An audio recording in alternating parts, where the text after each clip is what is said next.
August 7th, 1945. 15:30 hours.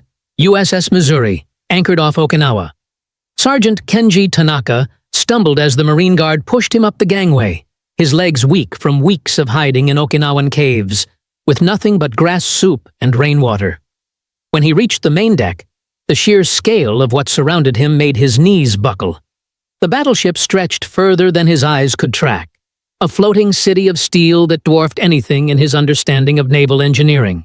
Above him towered the forward turret housing 3 16-inch guns, each barrel longer than the largest building in his home village. The turret alone weighed more than an entire Japanese destroyer, and there were 3 such installations on this single vessel. Around the deck, hundreds of American sailors moved with casual efficiency, their clean uniforms and confident bearing revealing an organization that had never known defeat. Tanaka had served in the Imperial Navy for 6 years, had witnessed the launching of the mighty Yamato, and had been told repeatedly that Japanese naval engineering represented the pinnacle of maritime achievement. Now, standing on the deck of an American battleship that exceeded his wildest imagination of what was possible, he understood with crushing finality that everything he had believed about Japanese superiority was propaganda built on lies. For Japanese prisoners of war who found themselves aboard American capital ships in 1945, the revelation came not through interrogation or indoctrination, but through the simple, overwhelming evidence of industrial power that rendered Japanese resistance mathematically impossible. The crumbling empire. By the summer of 1945, the Imperial Japanese Navy existed primarily in propaganda broadcasts and memories of past glory. The combined fleet that had struck Pearl Harbor with such devastating effect had been systematically destroyed through 3 years of attritional warfare that Japan could never win. The statistics were brutal and undeniable. At Leyte Gulf, in October 1944, Japan had lost 4 aircraft carriers, 3 battleships, 8 cruisers, and 12 destroyers, virtually the last effective remnants of their surface fleet. The suicide mission of the battleship Yamato in April 1945 had eliminated Japan's final symbol of naval power, leaving behind only scattered destroyers, submarines, and coastal defense vessels. The human cost paralleled the material destruction. Japanese naval aviation had been gutted by combat losses that training programs could never replace. Veteran pilots who had spent years mastering their craft were dead, replaced by teenagers with minimal flight training who rarely survived their first combat missions. The institutional knowledge that had made the Imperial Navy formidable in 1941 had been systematically eliminated through unsustainable casualties. What remained of Japanese naval forces survived through hiding rather than fighting. Submarines conducted sporadic operations from bases that were constantly under attack, while surface vessels remained in port to avoid destruction by American aircraft that dominated Japanese waters. The Navy that had once challenged American power across the Pacific now cowered in harbors, hoping to preserve a few ships for the final defense of the home islands. The American Armada. The American naval force the Japanese prisoners encountered in 1945 represented the most powerful maritime force in human history. Over 1,200 major warships operated throughout the Pacific, supported by thousands of auxiliary vessels that maintained supply lines spanning half the globe. The Fast Carrier Task Force alone included more than 20 fleet carriers and 40 escort carriers, each one capable of launching more aircraft than the entire remaining Japanese Naval Air Force. These floating airfields operated with logistical efficiency that kept hundreds of aircraft operational thousands of miles from American shores. The battleship force that had been obsolete in American strategic thinking by 1943 still exceeded anything Japan could deploy. The Iowa-class battleships, Missouri, New Jersey, Iowa, and Wisconsin, each displaced 45,000 tons and mounted 9 16-inch guns capable of hurling 2 700-pound shells over 20 miles with devastating accuracy. But raw numbers only began to describe American naval superiority. The integration of radar fire control, advanced communication systems, and coordinated fleet operations created tactical capabilities that Japanese forces couldn't match with remaining equipment operated by inexperienced personnel. American fleets moved and fought as integrated units, while Japanese naval remnants fought as isolated vessels hoping to survive individual encounters. The prisoner's journey. The journey from capture to interrogation aboard American vessels provided Japanese prisoners with extended exposure to naval power that contradicted everything they had been taught about relative military capabilities. The systematic efficiency of American operations impressed men who had experienced the chaos and shortages that characterized Japanese military organization by 1945. Corporal Hiroshi Yamada had been captured during the final phase of fighting on Okinawa, after spending 2 months in cave systems where his unit had been reduced from company strength to fewer than 20 men. Malnutrition and disease had weakened him to the point where resistance was impossible, but psychological conditioning made surrender feel like betrayal of everything he had sworn to protect. The processing of prisoners revealed American organizational capabilities that exceeded Japanese military administration even during the peak years of expansion. Each prisoner was photographed, fingerprinted, and assigned identification numbers that were recorded in databases that tracked their movement through the POW system. Medical examinations identified health problems and initiated treatment that exceeded what many prisoners had received as active soldiers. "They treated us like valuable cargo rather than defeated enemies," Yamada recalled in post-war testimony. Every step was documented, every procedure was systematic. The efficiency was overwhelming. They processed hundreds of prisoners with the same attention to detail that our military gave to individual cases. The deck experience. Standing on the deck of an American battleship provided Japanese prisoners with visceral understanding of industrial capabilities that propaganda had trained them to dismiss as impossible exaggeration. The physical reality of American naval power was too massive to deny or rationalize away. The deck itself stretched over 800 feet from bow to stern, longer than most Japanese naval vessels and wider than anything in the Imperial Navy, except the lost super battleships Yamato and Musashi. The superstructure towered above the prisoners like a steel skyscraper, housing radar systems, fire control equipment, and command facilities that represented technological advancement beyond Japanese achievement. The crew visible on deck numbered in the hundreds, all of them well-fed, properly uniformed, and equipped with personal gear that exceeded what Japanese soldiers had received even during the early war years. Their casual competence suggested training and resources that Japanese military organization had never been able to provide to rank-and-file personnel. Most psychologically devastating were the main gun turrets that dominated the ship's profile. Each 16-inch gun weighed over 100 tons, and the complete turret assembly weighed more than 1,700 tons, heavier than most Japanese warships. The prisoners understood that these weapons could destroy entire city blocks with single salvos, delivered with accuracy that radar fire control made deadly at extreme ranges. The engineering marvel Japanese prisoners with technical backgrounds recognized that American battleships represented engineering achievements that Japanese industry couldn't duplicate even during peacetime prosperity. The integration of armor, firepower, and propulsion required manufacturing capabilities that exceeded anything Japan had ever possessed. The armor protection alone required steel production and metallurgical expertise that Japanese heavy industry had never mastered. Belt armor over 12 inches thick protected vital areas of the ship, while deck armor provided protection against plunging fire and aerial bombs that Japanese vessels couldn't survive. The propulsion systems generated over 200,000 horsepower through steam turbines that drove the massive vessels at speeds exceeding 30 knots. The fuel consumption required to maintain such performance demanded logistics that Japanese planners had never been able to achieve for their smaller and less capable fleet. Fire control systems integrated radar, ballistic computers, and communication equipment that allowed accurate gunnery at ranges where Japanese vessels couldn't even detect their targets. The technological sophistication represented advancement that Japanese research and development had never approached, despite years of effort. The human scale. The scale of American naval operations became clear to prisoners through observation of daily routines that required thousands of personnel working in coordinated teams.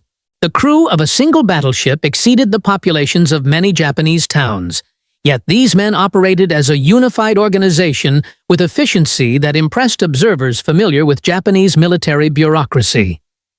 Meal service aboard American warships provided another demonstration of logistical capability that exceeded Japanese military standards. The galley facilities prepared 3 hot meals daily for over 2,000 men, using food supplies that were delivered regularly regardless of distance from American bases. The medical facilities aboard American capital ships included fully equipped hospitals with surgical capabilities, X-ray equipment, and pharmaceutical supplies that exceeded what many Japanese civilian communities had available during peacetime. The systematic attention to crew health represented investment in personnel welfare that Japanese military culture had never prioritized. Recreation facilities provided entertainment and exercise opportunities that maintained crew morale during extended deployments. Libraries, gymnasiums, and organized activities demonstrated concern for psychological welfare that Japanese military tradition considered weakness rather than strength. The strategic recognition.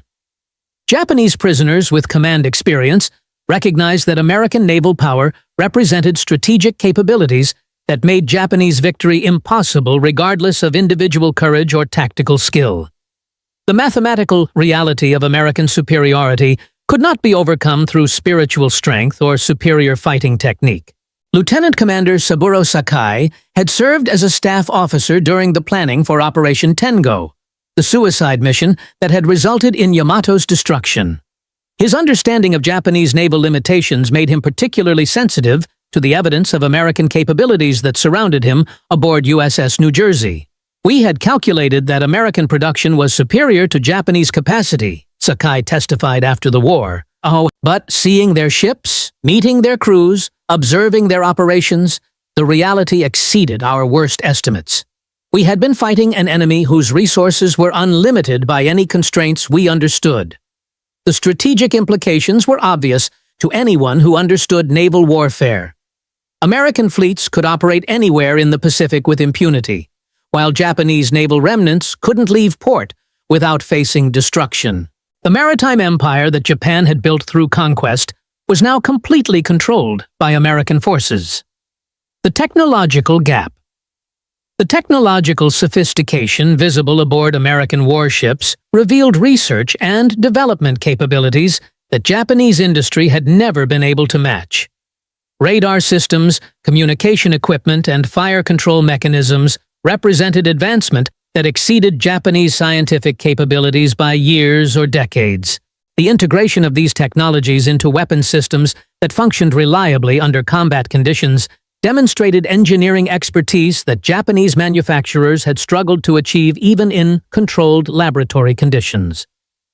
American naval technology worked consistently in the harsh maritime environment, where Japanese equipment frequently failed.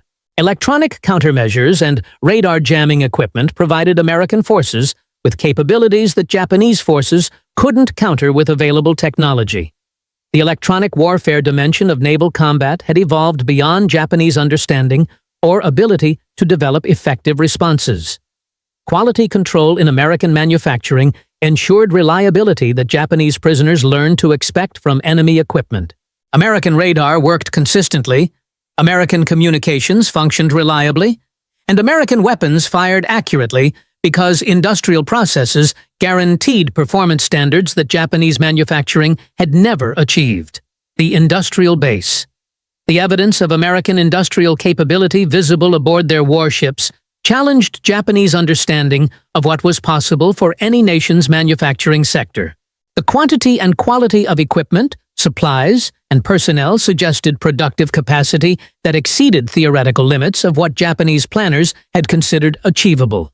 American naval construction had produced dozens of major warships annually, while simultaneously building thousands of merchant vessels, aircraft, tanks, and other military equipment.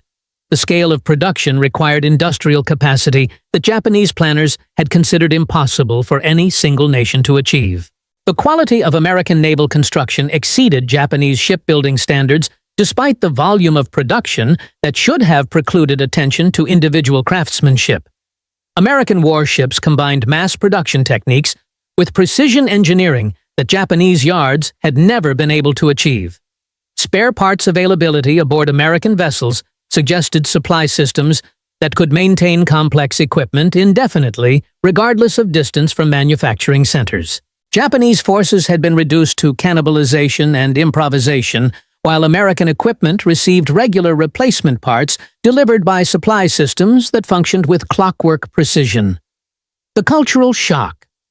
For Japanese prisoners whose cultural conditioning emphasized spiritual superiority over material advantage, the encounter with American naval power created cognitive dissonance that challenged fundamental beliefs about national character and racial destiny.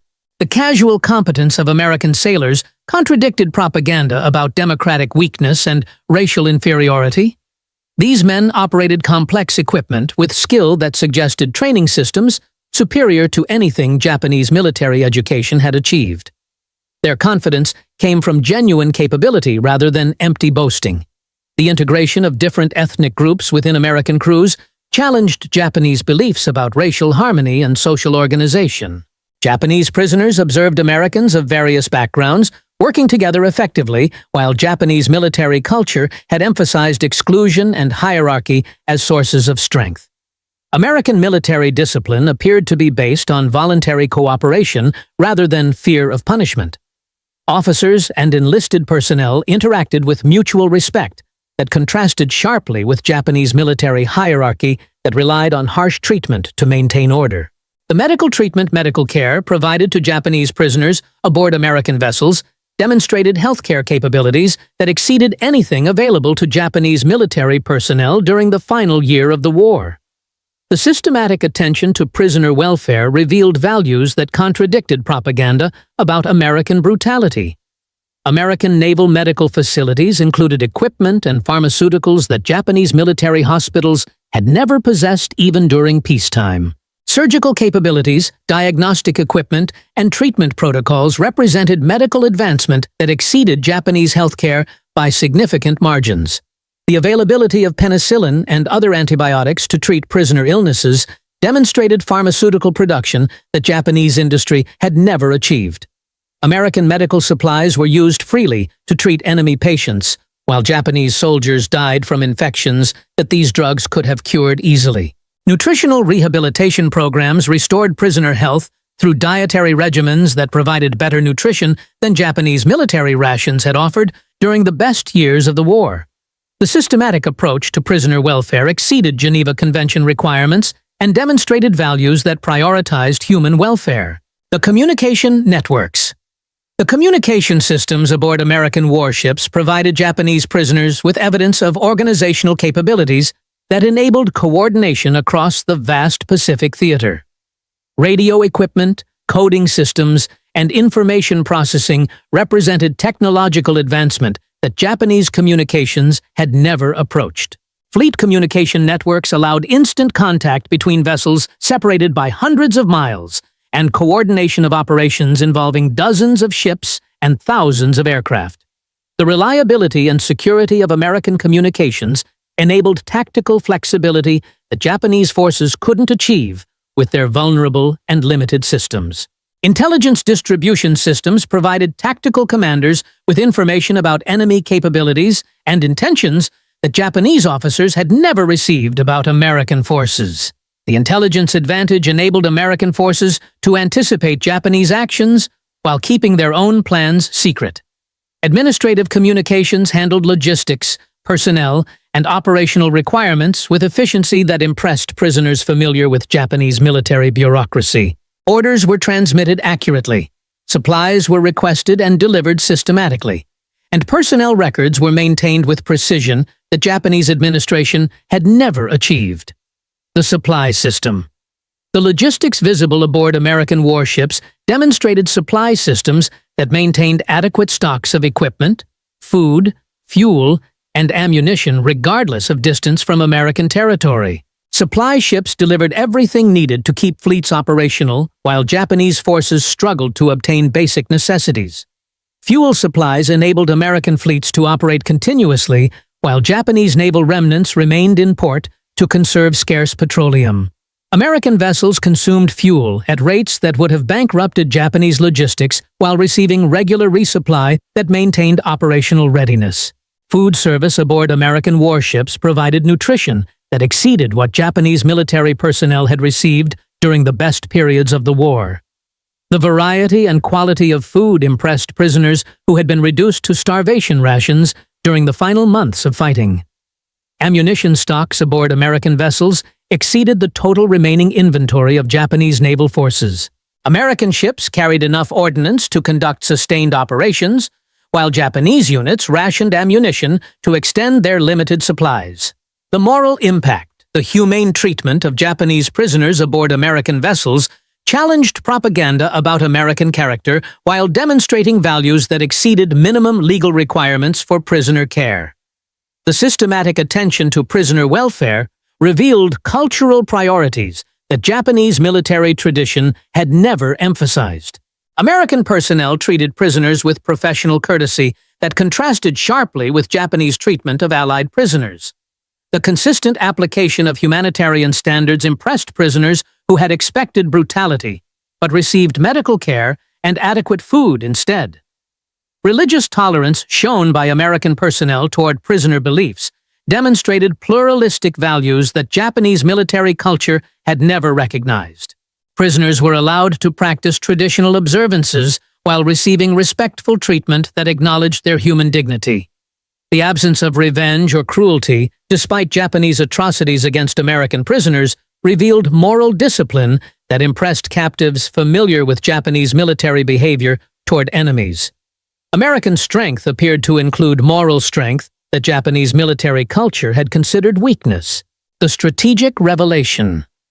The cumulative evidence available to Japanese prisoners aboard American warships revealed strategic realities that made continued Japanese resistance pointless, regardless of individual courage or dedication.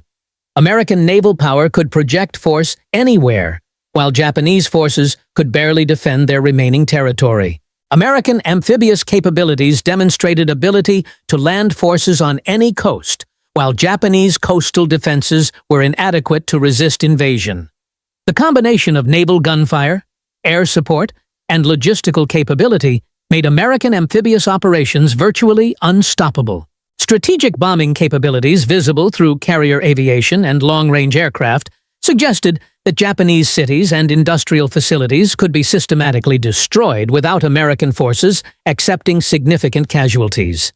Japanese air defenses were inadequate to prevent sustained bombing campaigns. Economic warfare through submarine operations and naval blockade had already reduced Japanese industrial production to levels that could not support military operations. American naval supremacy made Japanese isolation complete and economic collapse inevitable. The psychological surrender. For many Japanese prisoners, the experience of standing on American battleship decks created psychological surrender that preceded formal national capitulation. The overwhelming evidence of American superiority made continued resistance seem not just futile, but absurd.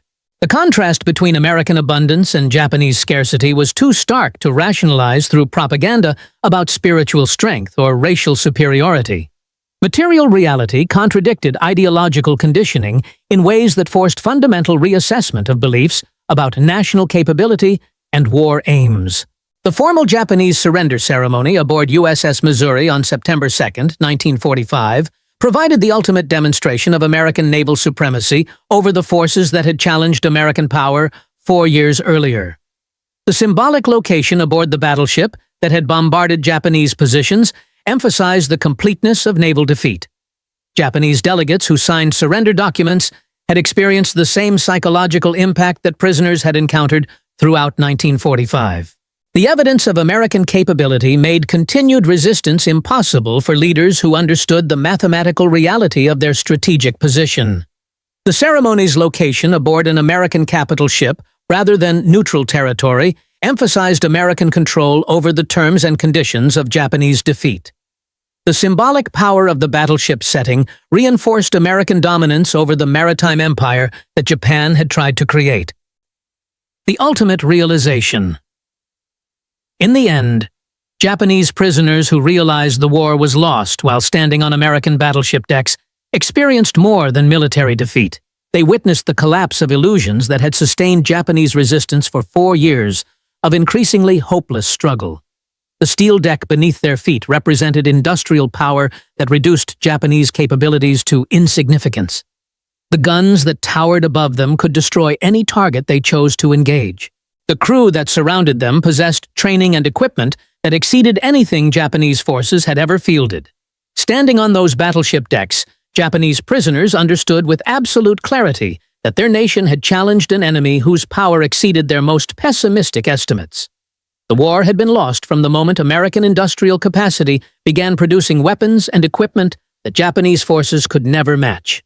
For men who had been conditioned to believe in Japanese superiority and American weakness, the revelation was psychologically devastating but intellectually liberating. The truth was undeniable when it surrounded them in the form of floating cities that represented power beyond their comprehension. The battleship deck became their classroom in reality, where propaganda gave way to mathematics and ideology surrendered to engineering. They had learned the ultimate lesson of industrial warfare. Victory belonged to those who could build the most ships, produce the most weapons, and field the most capable forces. Standing on American steel, surrounded by American power, protected by American mercy, they finally understood that the war was already over. Not because Japan had been defeated in battle, but because Japan had never possessed the capabilities necessary to achieve victory against an enemy whose strength was measured in the tonnage of steel that kept them afloat on the Pacific that America now ruled completely.